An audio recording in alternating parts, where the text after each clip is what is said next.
when I'm with you. I am able to keep pushing my limits and all the drive that I have. Hey see you bosku, assalamualaikum warahmatullahi wabarakatuh. Come back with me. Nah, di video kali ini kita berbagi sharing ya bos, soal bagaimana cara mengatasi untuk anak-anak unggas, khususnya itu adalah anak entok yang mati atau mengalami kematian massal bos. Nah, tentunya kita sebagai peternak akan getun, akan jengkel, dan akan mumet ndase ketika kita mendapatkan anak-anak entok yang kita pelihara ataupun anak-anak unggas yang kita pelihara dengan susah payah kok mati di tengah perjalanan gitu bos. Nah, ini banyak sekali dikeluhkan oleh para sahabat ternak kita ya bos, khususnya untuk peternak entok itu banyak sekali yang mengeluh bahwa anak-anak entoknya itu mati, banyak yang mati gitulah ya, banyak yang mati di saat usia 2 minggu bos. Asu jare wong Jawa. Sesuai dengan pengalaman saya dan teman saya dulu saat kita merintis peternak entok ya, peternak entok itu kita juga pernah mengalami kematian yang begitu tidak sedikit bos ya, begitu lumayan banyak untuk anak-anak unggas yang kita pelihara, dan kebanyakan atau rata-rata yang mati itu di saat usia 2 mingguan bos. Asu jare wong Jawa. Usia 2 minggu sampai 3 minggu. Memang tidak dapat dipungkiri ya bos, dalam memelihara anak-anak unggas apapun itu jenisnya itu sebenarnya susah-susah gampang bos. Dibilang susah kok gampang, dibilang gampang kok ternyata susah gitu bosku. Sedangkan untuk penyebab kematian pada anak-anak unggas yang kita pelihara itu banyak sekali faktornya bos ya, apalagi yang masih kecil-kecil seperti ini itu sangat rentan sekali dengan kematian. Nah, untuk faktornya itu banyak, dari yang kedinginan, dari yang kekurangan vitamin, ataupun terserang suatu penyakit. Nah, biasanya yang banyak sekali dialami oleh para peternak entok, khususnya untuk yang sedang merawat anak-anak unggas ya, anak-anak entok itu yang menjadi faktor penyebabnya adalah penyakit bos, yaitu pulorum gitu ya.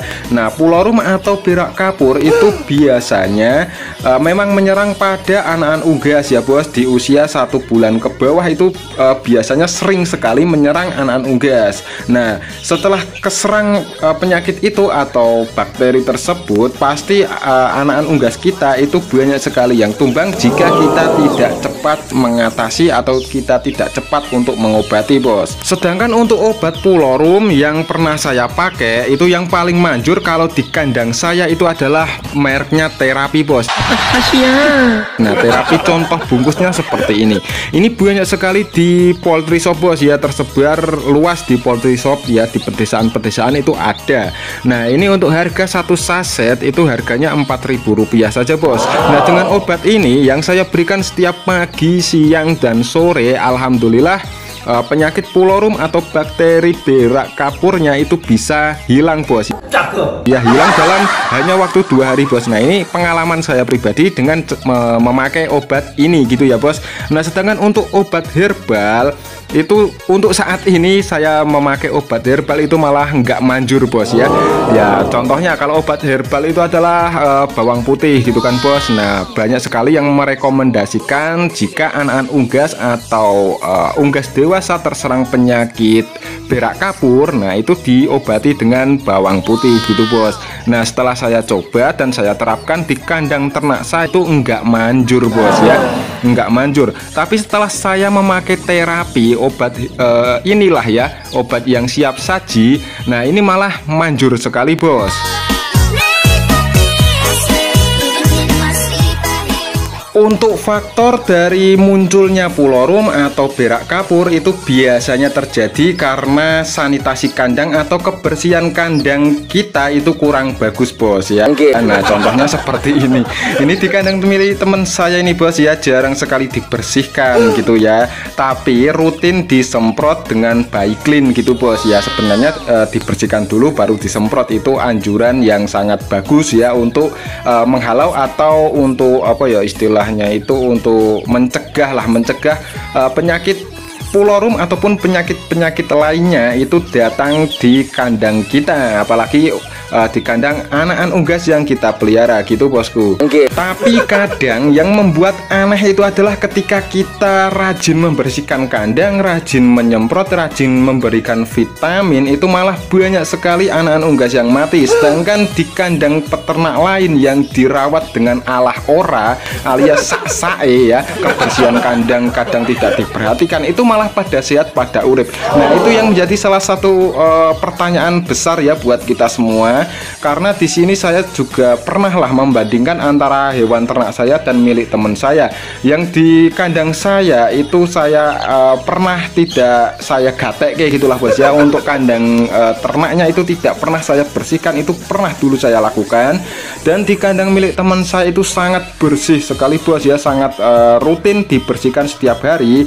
Malah kenyataan yang diterima adalah kematian massalnya itu banyak dialami oleh teman saya yang rajin membersihkan isi kandangnya gitu bos. Maksudnya membersihkan kotoran kandang gitu ya. Nah, sedangkan di kandang saya itu malah aman, sehat, sentosa bos. Nah, itu kadang apa yo? Nggak tahu. Tidak menjadi sebuah patokan lah bos ya, patokan bahwa sanitasi kandang itu dapat mempertahankan kehidupan hewan ternak kita, itu salah besar bos. Sebenarnya untuk menjaga kesehatan dari ternak unggas kita, apalagi anakan unggas, itu kuncinya hanya di pemisahan bos ya, pemisahan antara anakan unggas dan indukannya.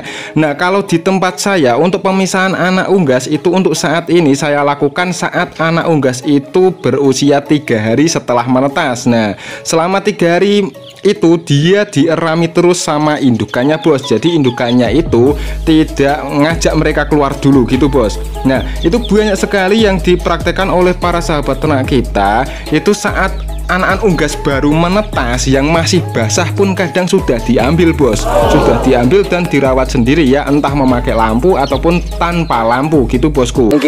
Nah, kalau saya itu menanti atau ngenteni selama 3 hari dulu. Nah, saat anak unggas itu saya ambil, yaitu adalah ketika babon atau indukannya itu sudah keluar dari sarangnya beserta anak-anakannya.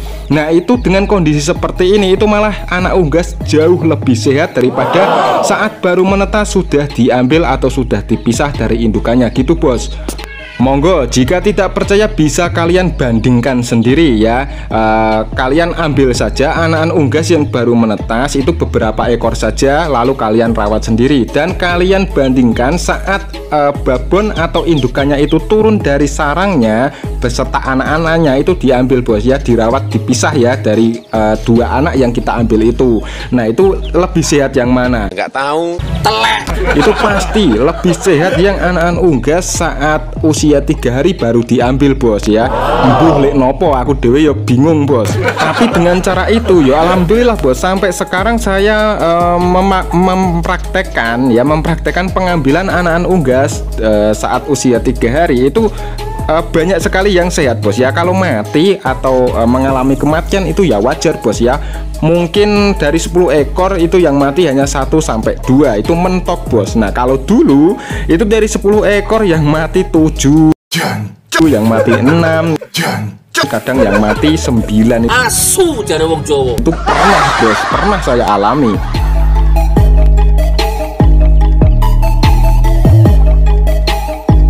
Kesalahan sedikit saat kita mengambil anakan unggas saja sudah menjadi penyebab atau bumerang ya buat kita sendiri gitu bos ya, dalam kasus kematian anakan unggas yang kita pelihara.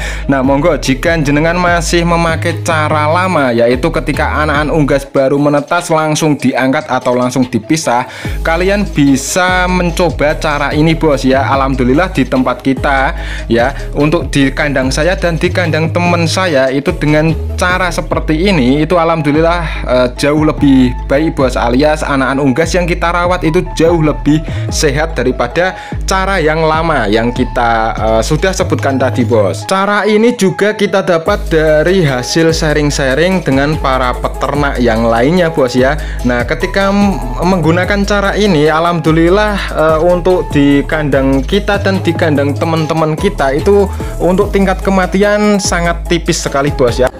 Kalau mati 1, 2 itu ya wajar gitu ya bos, namanya saja kita merawat hewan urip alias dolanan nyawa gitu loh bos. Nah untuk dolanan nyawa itu ya yang sudah saya katakan tadi bos, susah gampang ya. Dibilang susah kok gampang, tapi dibilang gampang kok susah gitu bos. Sedangkan untuk air minum kita sudah tidak memakai Vitacik ataupun turbo bos, ini hanya memakai air putih saja. Nah, air putih tapi yang bersih ya bos. Nah ini hanya itu saja bos ya perubahan. Untuk pakan tetap sama, kita menggunakan Fur Murni untuk anakan unggas sampai usia 1 bulan. Setelah itu kita biasanya mengoplos dengan bekatul dan sisa nasi gitu bos. Oke bosku, sekian dulu video dari saya, semoga bermanfaat. Saya akhiri, wassalamualaikum warahmatullahi wabarakatuh. Salam pejuang ternak, salam anti sambat.